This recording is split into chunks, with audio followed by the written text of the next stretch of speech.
தேர்தல் ஆணைய அலுவலகத்தில் புஷி ஆனந்த் சென்றிருப்பதாக தகவல் வெளியாகியிருக்கிறது. டெல்லியில் இருக்கக்கூடிய தேர்தல் ஆணைய அலுவலகத்திற்கு புஷி ஆனந்த் சென்றிருப்பதாக தகவல் வெளியாகியிருக்கக்கூடிய அண்மை செய்தியை பார்த்துக் கொண்டிருக்கிறோம். விவரங்களை செய்தியாளர் சிவபிரகாஷ் வழங்க நாம் கேட்கலாம். சிவபிரகாஷ், விவரங்கள்.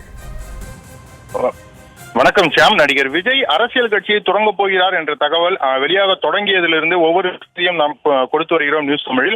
அந்த வகையில் தான் தற்போது அந்த அரசியல் கட்சியின் பதிவு செய்வதற்கும் அந்த அரசியல் கட்சியின் பெயர் என்ன என்பது குறித்தும் அதே போல இவர்கள் தொடர்ந்து செய்யக்கூடிய நடவடிக்கைகள் என்ன என்பது குறித்த தகவல்களையும் தற்போது நாம் வழங்கி வருகிறோம்.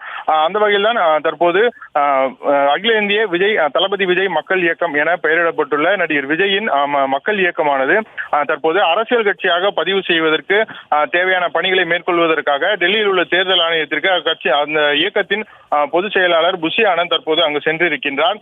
இதே சமயம் அங்கு பதிவு செய்து வெளியே அவர்கள் அறிவிப்பை வெளியிட்டவுடன் இந்த இடத்தில், அதாவது தமிழகத்தில் இருக்கக்கூடிய அனைத்து ரசிகர் மன்றத்துக்கும் அனைத்து மாவட்ட ரசிகர் மன்றங்களுக்கும் அதனை கொண்டாடக்கூடிய விதத்தில் பட்டாசு வெடிக்க வேண்டும் என்றும் அதே போல இனிப்புகளை வழங்க வேண்டும் என்றும் இவர்களுக்கு ஆணையிடப்பட்டிருக்கின்றது.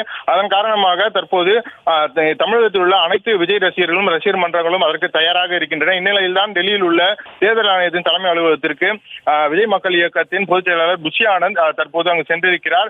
அவர்கள் கடந்த கிட்டத்தட்ட 3 மாதங்களாகவே இதற்கான பணிகளில் அவர்கள் மிக தீவிரமாக ஈடுபட்டிருந்தனர். அதாவது கட்சியின் பைலாவை வரையறுப்பது, அதே போல கட்சியின் கொள்கைகளை வரையறுப்பது, இதற்காக பல்வேறு விதமான இந்த சமூகத்தின் நன்மைகளில் ஈடுபடக்கூடிய பலரிடமும் அவர்களை அழைத்து அவர்களிடம் தனித்தனியாக தமிழ்நாட்டிற்கு முன்னேற்றத்திற்கு தேவையான கொள்கைகள் என்ன என்பது குறித்தும் அவற்றை எப்படி வரையறுக்கலாம் என்பது குறித்தும் அவர்களுடன் நடிகர் விஜய் தனித்தனியாக ஆலோசனை நடத்தினார். அது மட்டுமில்லாமல் IAS அதிகாரிகள், IPS அதிகாரிகள் என்று அவர்களிடமும் தனித்தனியாக ஒரு குழு அமைத்து அவர்கள் மூலமாகத்தான் இந்த கட்சியின் ஒரு பைலாவானது உருவாக்கப்பட்டிருக்கின்றது.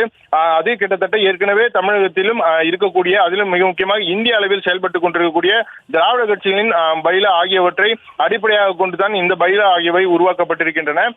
இதுபோல தற்போது விஜயின் அரசியல் கட்சிக்கு தேவையான அந்த பைலாக்கள் அடங்கிய தொகுப்பு, அது மட்டுமல்லாமல் கட்சியின் கொள்கை என்ன என்பது குறித்த அந்த சாராம்சங்கள் அடங்கிய தொகுப்பு ஆகியவற்றை எடுத்துக்கொண்டுதான் தற்போது புதிய கட்சியை பதிவு செய்வதற்கான விண்ணப்பத்துடன் புஷி ஆனந்த் டெல்லிக்கு சென்றிருக்கிறார்.